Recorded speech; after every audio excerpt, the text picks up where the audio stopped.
Pewnie wiecie, że są takie gatunki ptaków, które zostają na zimę u nas, są takie, które do nas na zimę przylatują, a są też takie, które na zimę od nas odlatują, prawda? I jak ptaki tak sobie latają, to się nazywa migracjami. I te ptaki latają dlatego, że przyczyny są różne. Przede wszystkim chodzi o to, że przykładowo nasze ptaki, które odlatują, taki znany gatunek, prawda, który na pewno wszyscy widzieli, bocian biały. Widzieliście bociana w życiu, prawda? No, ten bocian odlatuje sobie, leci sobie do Afryki, albo do Europy Zachodniej ostatnio i tam sobie żeruje. Leci tam dlatego, ponieważ u nas następują takie warunki zimowe, no ostatnio ta zima jest słaba, ale przeważnie jest tak, że te ptaki nie mają tak czy siak nic do znalezienia do jedzenia tutaj. Plus komfort termiczny by spadł, no i tak by nie przeżył. Także ptaki te są zmuszone do migracji. Dlatego jedną z metod badania takich migracji, czyli poznawania ptaków, gdzie one lecą, ile ich leci, jakie ptaki lecą, dlaczego lecą, w jakim stanie są, w jakiej kondycji. To wszystko zobaczycie już w praktyce, jak będziemy ptaka trzymać w ręce, jak się bada kondycję, na przykład czy ptak jest tłusty, czy jest gruby, czy jest chudy, bo takie rzeczy też możemy badać. Jedną z metod jest właśnie obrączkowanie, które jest metodą znakowania ptaków. I to robimy w taki sposób, że bierzemy obrączkę odpowiednią do gatunku ptaka i tą obrączkę zakłada się na nogę, prawda? Przecież ta obrączka jest na tyle mała, że nie stanowi żadnego zagrożenia dla życia ptaka, nie przeszkadza mu, prawda, w codziennym życiu. I teraz mogę Wam pokazać, jakie są typy obrączek. Obrączki są różne. Pokażę Wam najmniejsze obrączki, które zakłada się na najmniejsze nasze gatunki ptaków, takie jak mysi królik na przykład, albo zniczek, albo raniuszek. Może widzieliście takie gatunki ptaków. To są obrączki L. Każda obrączka posiada kilka ważnych danych. To jest taki jakby dowód osobisty dla ptaka. Na każdej obrączce znajdziemy napis, z jakiego kraju jest ptak. Tu jest napis Poland, prawda? Czyli Polska w języku angielskim. Jest numer, to jest unikatowy numer, żadna inna obrączka na świecie nie ma takiego samego numeru, prawda? Tak jak Wy macie numery PESEL przykładowo, czy numery dowodów osobistych, one się nie powtarzają, tak samo te obrączki też się nie powtarzają, prawda? Czyli tutaj mamy numer, ten numer jest jeszcze powtórzony tu na dole i jeszcze jest tutaj nazwa centrali. W naszym przypadku jest to napis Gdańsk, ponieważ nasza stacja obrączkowania ptaków mieści się w Gdańsku. Jest to instytucja Państwowej Akademii Nauk i znajduje się ona w Górkach Wschodnich koło Gdańska. Przykładowo, jeżeli ktoś z Was znajdzie ptaka z obrączką, martwego, żywego, w sensie takim, że może na przykład gdzieś, często jest tak, że ludzie, którzy chodzą karmić łabędzie, to jest obrączka na łabędzia. Zaraz puszczę po sali, proszę bardzo, każdy może sobie obejrzeć, tylko żeby ona do mnie wróciła, bo ja z tych obrączek muszę się rozliczyć co do sztuki, one nie mogą zginąć. To jeżeli łabędź ma taką obrączkę na nodze, my go karmimy, to możemy zauważyć tą obrączkę, możemy przeczytać sobie ten numer. Wtedy w internecie w jakąś wyszukiwarkę wpisujemy sobie stacja ornitologiczna i wyskoczy nam taka strona, na której będzie specjalny formularz do wpisania tej obrączki. Możemy wpisać tą obrączkę, nawet jak nie wiemy, jaki to jest gatunek ptaka. Przykładowo może być też jakiś martwy znaleziony ptak, który, prawda, gdzieś miał jakiś wypadek, czy z jakichś innych przyczyn losowych bądź naturalnych zdechł, umarł i znaleźliśmy obrączkę. Nie wiemy, jaki to jest gatunek ptaka, ale wystarczy nam sama obrączka, żeby to wpisać i dzięki temu, jeżeli to wpiszemy, to dostaniemy informację zwrotną. Dowiemy się, jaki to był gatunek ptaka, ile czasu on żył, gdzie był zaobrączkowany, kto go zaobrączkował, gdzie był jeszcze w międzyczasie odczytywany, prawda? Także dużo informacji możemy się na temat ptaków dowiedzieć dzięki obrączkowaniu. Jest to jedna z metod. Teraz coraz popularniejszymi metodami są metody, które dają nam jeszcze więcej informacji, aczkolwiek w 100% nie zastępują obrączkowania. To są tak zwane nadajniki telemetryczne. Są takie gatunki ptaków, które są wyposażane w nadajniki. To jest taki mały nadajnik tutaj na grzbiecie montowany na takich specjalnych szelkach, które po pewnym czasie same pod wpływem środowiska się tak jakby utylizują, rozpadają i ten nadajnik odpada, przykładowo po pół roku bądź po roku, jeżeli przestaje działać. I ten nadajnik mówi nam bardzo dużo, możemy dzięki niemu uzyskać bardzo dużo informacji. On ma w sobie taką jakby kartę SIM jak w telefonie. Tak jak macie telefony komórkowe, prawda? I tak naprawdę policja może Was namierzyć, gdzie jesteście w danym momencie. Tak samo jest z ptakami. Możemy się dowiedzieć, jak szybko ten ptak w danym momencie nawet leci, gdzie jest. I przykładowo takie gatunki jak bocian, o którym tu mówiliśmy, orlik, krzykliwy bądź grubodzioby, są to gatunki, które w ten sposób są badane za pomocą nadajników telemetrycznych i możemy śledzić w internecie na stronach odpowiednich organizacji, które się zajmują tymi gatunkami, gdzie te ptaki się w tym momencie znajdują. Większość tych ptaków, czyli bociany, orliki znajdują się jeszcze w południowej Afryce, aczkolwiek już część z tych ptaków do nas leci, prawda? Już są wzmianki, że pierwsze bociany się pojawiły, także już wiosna jest coraz bliżej. Pojawiły się już szpaki tak samo, także takie pierwsze zwiastuny wiosny. I teraz tak, tutaj obrączki, tak przykładowo wygląda obrączka na bociana. Teraz proszę sobie wziąć do ręki, każdy sobie zobaczy, jak wygląda taka obrączka. Czyli tu mamy największą obrączkę, to jest obrączka na łabędzia. Podobnej wielkości jest obrączka na bielika, taki duży ptak drapieżny, jakby ktoś nie wiedział, myślę, że wszyscy wiedzą. I najmniejsze obrączki, o których mówiłem, czyli na najmniejsze ptaszki. Możecie zobaczyć, jaki jest rząd wielkości, jaka jest różnica. Oczywiście pomiędzy tymi dwiema skrajnymi, tymi dwoma gabarytami jest cały rząd obrączek pośrednich, prawda? Także zobaczymy, jakie ptaki nam się dzisiaj złapią, miejmy nadzieję, że się jakieś złapią i wtedy będziemy dobierać im odpowiednie obrączki. Każdy gatunek ma odpowiedni typ obrączki. To jest tak wstępnie. Po co się robi, po co się obrączkuje, to już wstępnie powiedziałem, ale no jest bardzo dużo aspektów obrączkowania, prawda? To, że obrączkujemy ptaki, pozwala nam na śledzenie migracji, wolumenu tej migracji, czyli jak dużo ptaków leci w danym roku, prawda? Bo są specjalne akcje, takie jak my będziemy rozstawiać sobie dzisiaj siatkę taką pokazową, to są takie akcje, że łapie się tam, powiedzmy, może nie permanentnie, ale cyklicznie, czyli co roku wiosną lub jesienią, bądź wiosną i jesienią, ptaki w tych samych miejscach. Jest taka akcja w Polsce, nazywa się Akcja Bałtycka. To są ludzie, którzy nad morzem rozstawiają sieci, na plaży oczywiście, nie nad wodą, i łapią ptaki. I ta akcja w tym roku obchodziła 55-lecie istnienia, czyli już 55 lat, czyli prawda, wasi rodzice w większości pewnie tyle nie mają, myślę, że nie mają, pewnie dziadkowie. Tyle czasu już ta akcja łapie ptaki i bardzo dużo danych dzięki temu można było uzyskać. I to pozwala nam też robić to, co jest nadrzędnym celem tego, czyli chronić te ptaki. Bo wtedy wiemy, jakie ptaki lecą, gdzie one lecą, gdzie się zatrzymują. Wiemy, jakie siedliska trzeba chronić, prawda, żeby te ptaki przetrwały tą migrację. I to jest jeden z takich aspektów obrączkowania. Także z mojej strony tak na wstępie chyba tyle. Resztę wszystko dokładnie sobie omówimy już trzymając ptaki w ręku, jeżeli nam się jakiekolwiek złapią. Zostawimy sieci, postawimy je mniej więcej tutaj, będziemy mogli przez okno obserwować, czy jakieś ptaki się w te sieci łapią. Jak się coś złapie, pójdziemy, wyjmiemy.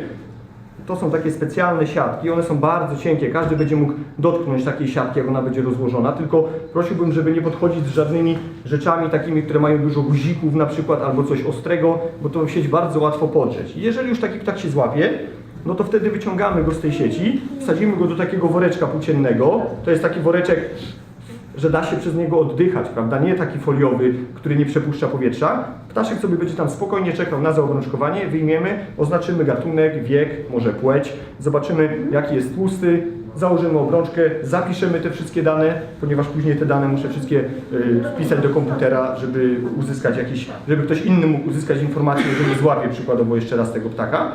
No i wypuścimy ptaka. Kto będzie chciał, będzie mógł wziąć oczywiście na tyle, na ile nam liczba ptaków pozwoli, wziąć ptaka do ręki i go wypuścić. Na ten moment tyle z mojej strony. Jeżeli są jakieś pytania, to proszę pytać. Nie ma w tym momencie. Dobrze, to byśmy teraz poszli na zewnątrz. Te osoby, które są chętne i czują się na tyle zdrowo, żeby w taką pogodę wyjść na zewnątrz i rozstawimy sobie sieci.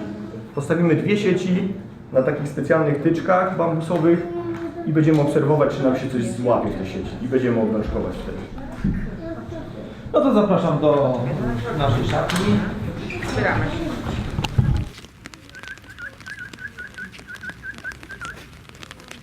Na razie większość się dołączy się złapała.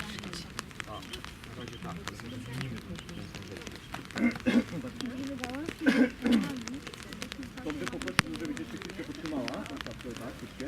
Musisz trochę mocniej zatrzymać, bo tam są może ci nie przewróci. Ktoś ma sznurki jeszcze? O, jest, dobrze. Tam są potrzebne, ale tu jest jeden. Dobrze, montujemy tutaj sznurki. Dobrze. Tak, wiemy, że na przykład musimy zrobić taki odciąg, prawda? Bo jeżeli nie zrobimy, to siatka nam się przewróci. Naciągnij, Janusz, troszkę. Możesz puścić teraz. Widzicie, i siatka będzie stała. Z drugiej strony. Może nam powinien wyjść. Rozplątać. Mamy siatkę. Za chwilkę będziemy mieli 2, pójdziemy sobie stąd i będziemy czekać, aż coś się złapie. A tutaj tak.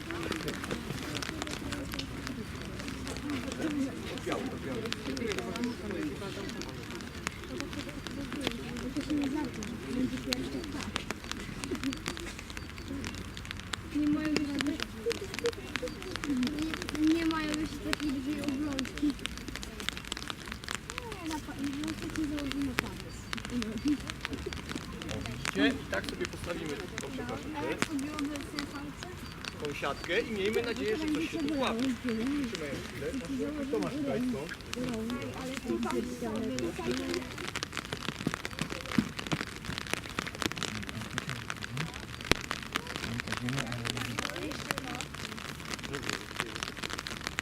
Jeszcze jeden ślep, tak. Będzie? 4 wziąłem i kuleczek.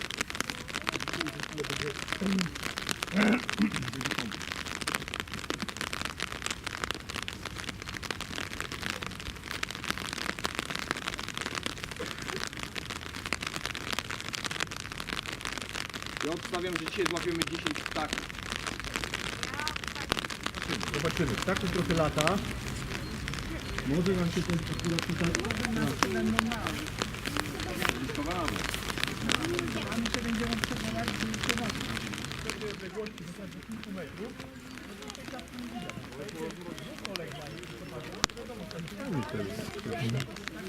Kto chce trzymać ptaka? No tu koleżanka była pierwsza. Na ręce tu, żeby nie spadł. Tu trzymać w ręce. Dobrze, przepraszam. Uwaga. To ja będę trzymał tamtego. Dobrze, to za chwilę, bo on jest z drugiej strony. To z tego za chwilkę wyjmiemy. One sobie tak w tych kulkach leżą, można powiedzieć.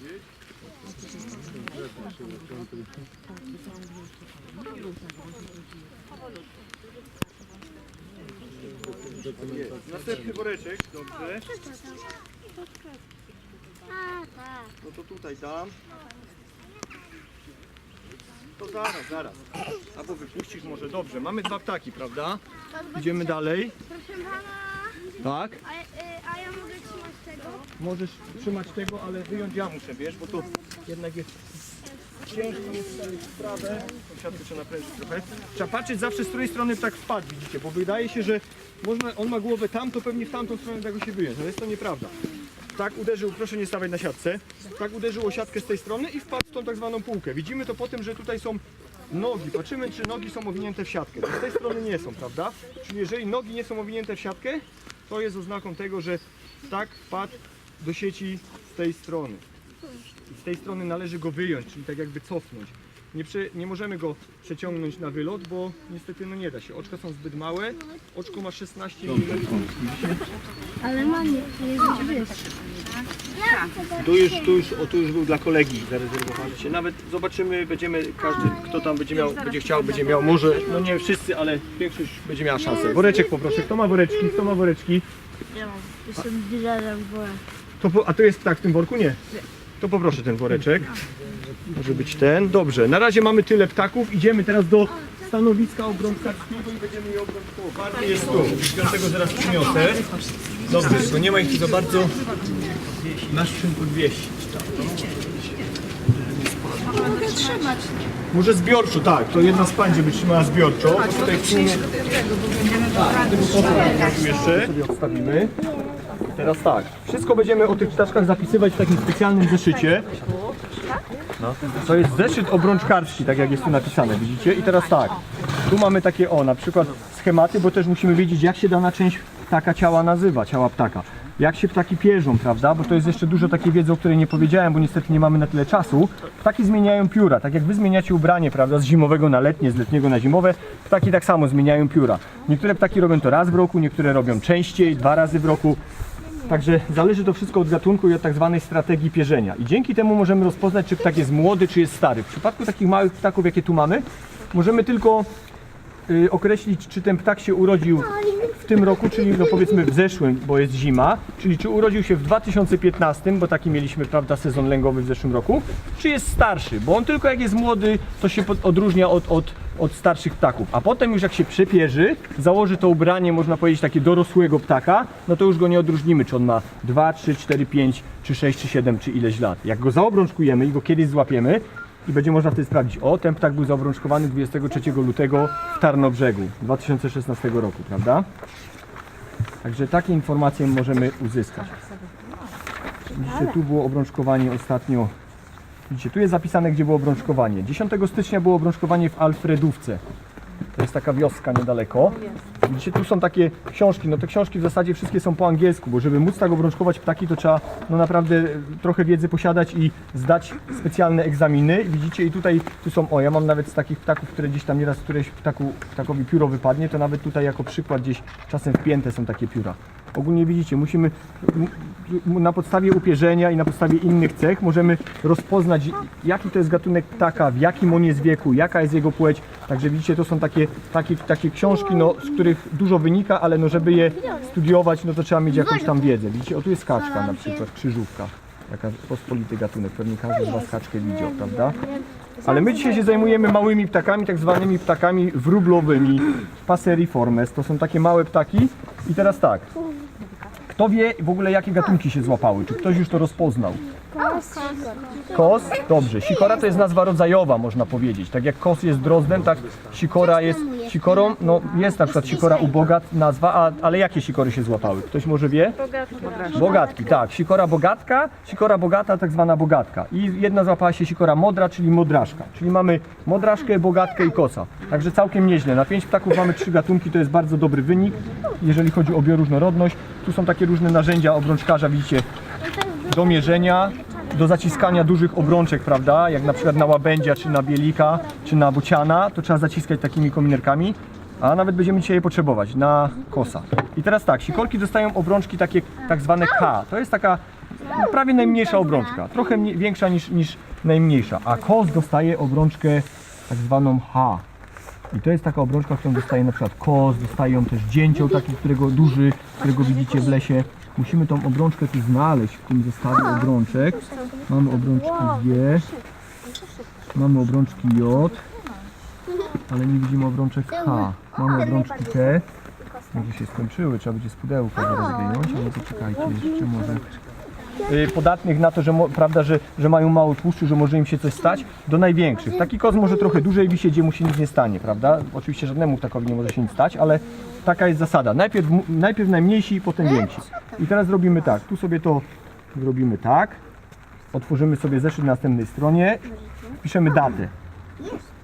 2016 rok, luty, o. Nie wiem, czy długopis nie byłby potrzebny, jakby mógł prosić, bo ten coś... O, ja mam w kieszeni. To może pani poszła, to... Mam tutaj długopis. Ale kilusa. Tak, pani też ma? O, wszyscy mają. Dobrze, ten pisze. Nie wiadomo, co było. O, ten też pisze. Dobrze, niech leżą, tak jest. Może się zaraz przydadzą. Ten zaczął pisać. Czyli tak, mamy dzisiaj luty. Tu chyba jest, może mokry zeszyt już chyba jest. I 23 lutego dzisiaj mamy, prawda? Miejsce tu piszemy sobie Tarnobrzeg. I możemy wpisać Centrum Natura 2000.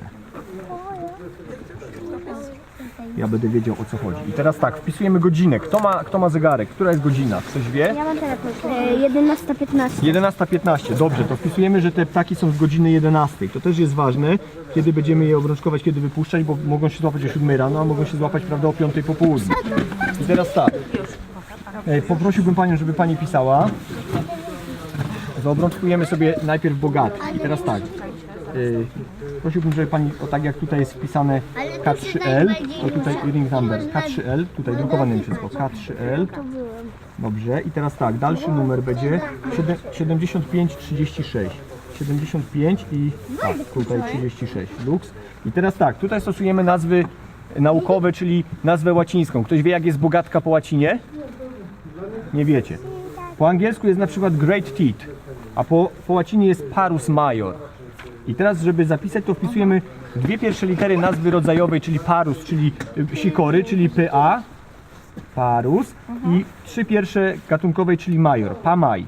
To jest tak zwana pamajka, tak się mówi potocznie w obrączkarskim żargonie. Teraz piszemy płeć, wiek, otłuszczenie, długość skrzydła i ogona, ale no to już musimy mieć ptaka w ręku, także ja Panią poproszę o jednego ptaka. W jednym z tych zielonych jest modraszka, to zielone zostawimy na koniec, żeby na pewno w którymś z tych dwóch jest, dobrze. Bogatki, to teraz to jeszcze trzymać proszę.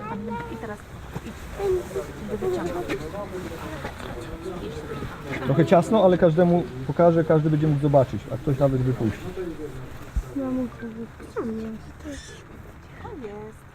Wypuszczał będzie ten, kto się wykaże największą wiedzą. Dobrze. Czyli jaki to jest gatunek? Dobrze, bogatka. Teraz widzicie, na lewą nóżkę zakładamy tą obrączkę i się nic nie dzieje. Ona tylko tak, powiedzmy, taki reakcja obronna. No wiadomo, że tak się stresuje, dlatego za długo nie można go trzymać. Dobrze, mamy ptaka i teraz tak. Ktoś może wie, jaka to jest płeć? Czy to jest samiec, czy samica? Samiec. A czemu samiec? Bo nie ma cycków. Dobrze, ta cecha... Tak. Tak jest bardzo. Ktoś wie? No to nie mów, żeby tutaj oni można... Nikt nie wie, dobrze. Samiec ma tutaj taki bardzo czarną, taką tak zwaną, tutaj mówi się tak zwaną gitarę. O, tu się tak rozszerza, prawda? Tu jest tak, tutaj no to słabo teraz widać, tu jest tak coraz szerzej, a tu jest wąsko jak gryf od gitary. Samica będzie miała tylko taki wąziutki pasek i ma bardziej taką ciemną, błyszczącą czapeczkę, czyli jest to samiec, czyli wpisujemy znaczek samca, o tak ze strzałką do góry. Teraz wiek tego ptaka. Musimy popatrzeć w pióra i na podstawie upierzenia będziemy mogli stwierdzić, gdzie ptakowi się coś stało gdzieś. Tutaj 2 pióra ma obcięte. Najprawdopodobniej jakiś kot albo krogulec chciał go dziabnąć i w taki sposób te pióra stracił. To nie, że my w sieci tutaj, bo z drugiej strony ma ładnie, także one są urwane. Nie tak przez nas, że wyrwane, tylko urwane. I teraz tak, tu jest trochę ciemno. Przeproszę Was, ja muszę wstać, żeby zobaczyć. Przepraszam, wyjdę sobie tu, bo tutaj teraz na podstawie piór muszę określić, czy to jest ptak młody, czy to jest ptak stary. No to już jest taka trochę wyższa szkoła jazdy. Patrzymy na tak zwane kontrasty, czyli prawda, na przykład widzimy, że te piórka są bardziej niebieskie niż te. Czyli duże pokrywy są przepierzone, a pokrywy pierwszorzędowe są jeszcze ptaka młodego, czyli jak wyleciał z gniazda, to mu takie zostały. Czyli to jest ptak w wieku 2. No to już takie trudniejsze rzeczy. Urodził się w zeszłym roku, czyli w zeszłym roku miałby wiek 1, pierwszy kalendarzowy rok życia, po Sylwestrze ma 2, czyli wpisujemy wiek 2. Sam, bez P, bo to po 2 wystarczy. Wiek 2. I teraz tak, dmuchamy ptaszka w brzuch i tutaj w gardło, tak zwane furculum, i patrzymy, czy jest tłusty. Bardzo chudy. Karmię Nic nie ma tłuszczu. To też wynika z tego, żebyście nie myśleli, że o, biedne ptaszki, one są chude, nie mają nic do jedzenia. Chodzi o to, że to nie są ptaki, które daleko migrują. One siedzą tu na miejscu. Im ptak jest bardziej tłusty, tym jest bardziej podatny na to, że go jakiś kot, prawda, czy inny krogulec bądź inny drapieżnik złapie. Także ptak musi mieć dobrą kondycję, ale nie może być też ptak przypasiony, żeby mu ten tłuszcz przeszkadzał, prawda? Czyli w większości tych ptaków tutaj zimujących, one nie będą tłuste, ale to wynika z tego, że mają dostęp do pokarmu, nie muszą tego tłuszczu gromadzić, nie będą lecieć tak jak niektóre gatunki. Są takie małe ptaszki, które lecą przez Saharę, prawda? To są tak zwane migranty transsaharyjskie. To są gatunki, które całą pustynię, całą Saharę przelatują na jeden raz. Taki mały ptaszek. On po prostu 2 razy więcej waży niż normalnie. Tak się otłuszcza, ma tak dużo tłuszczu, żeby po prostu mógł, ta jego fabryka, jego organizm mógł ten tłuszcz cały czas spalać, jak on leci przez tą pustynię. I on dolatuje już naprawdę resztkami sił, nieraz nawet końcówki przewodu pokarmowego potrafi tak jakby natrawiać, już siebie zaczyna tak jakby zżerać, tak się nieraz mówi, ale mi burczy w brzuchu, że już z żołądek zjadam, tak jakby, prawda? To ptaki faktycznie coś takiego robią, żeby do tego miejsca, gdzie mają zimować, dolecieć. To są takie już naprawdę bardzo dalekodystansowcy, bardzo duży wyczyn jest to dla takiego ptaka. Tłuszcz 0. Niestety ptak nie jest tłusty. Ptaki się jeszcze waży. Nie mam ze sobą dzisiaj wagi, ponieważ dysfunkcja ją dopadła i jest zepsuta, ale to nie będziemy ważyć. Teraz mierzę skrzydło, widzicie? 76. Wing 76 i ogon, żebyśmy wiedzieli, to jest tak zwana biometria, prawda? To są dane, które nam 69. Mogą coś powiedzieć o subpopulacji, mogą nam powiedzieć też, czy to jest samiec czy samica, prawda?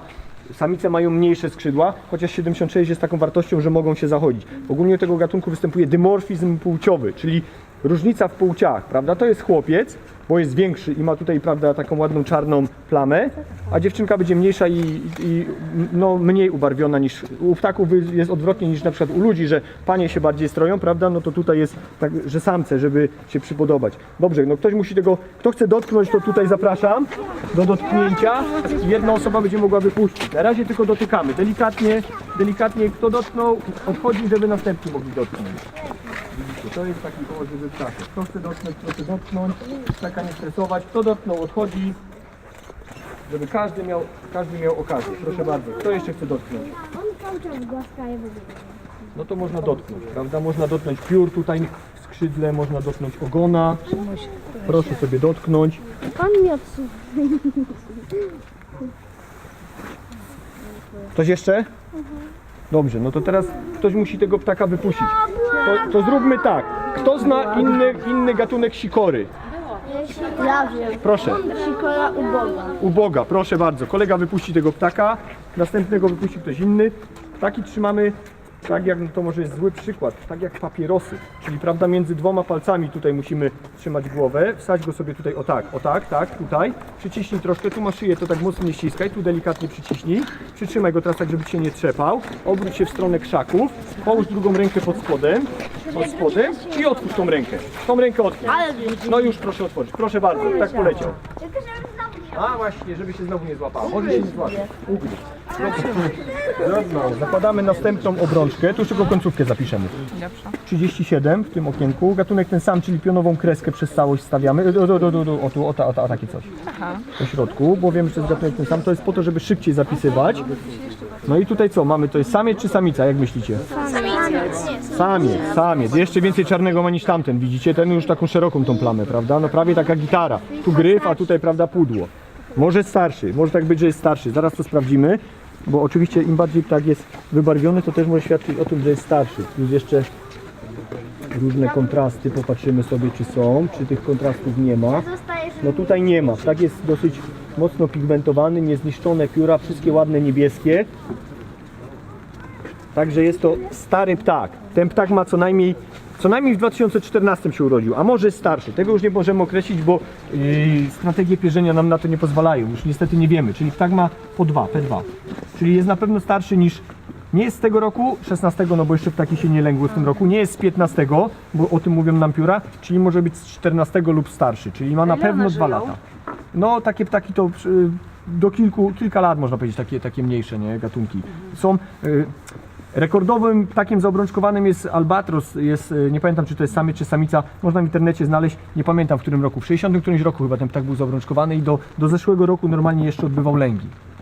Także ma kilka lat, nie? Także to są już no, niesamowite takie historie. Dobrze, otłuszczenie tego ptaka. Tu troszkę tłuszczu mamy, to jest takie żółte, jak masło takie wygląda. O tu na dole. O, tu jest dużo tłuszczu. Widzicie? Tu jest cały taki, no nawet dużo, 2, to już jest 2, taki nawet całkiem, nie? Zobaczymy, czy na przykład jak jest starszy, czy będzie miał dłuższe skrzydło. To nie jest regułą. Złapał się kowalik. Tak, to już zaraz idziemy. Widzicie, już mamy 4. gatunek, 79, ten jest jeszcze większy i 68. Dobrze, teraz tego ptaka kto chce wypuścić, no będzie to... Trudny temat, no nie wiem, mam dylemat, bo tu wiecie, no ciężko. Był chłopak, może jakaś dziewczynka teraz, No dobrze, to może tutaj. Trzeba wziąć tak, o tak wziąć, o tak. Tak, ja podam może o tak, między 2 paluszki, nie ściskać mocno, a tu trochę ręką przycisnąć, trzymać tak i teraz otworzyć rękę. Tak, są u góry. I ptaszek poleciał. Dobrze, teraz tak.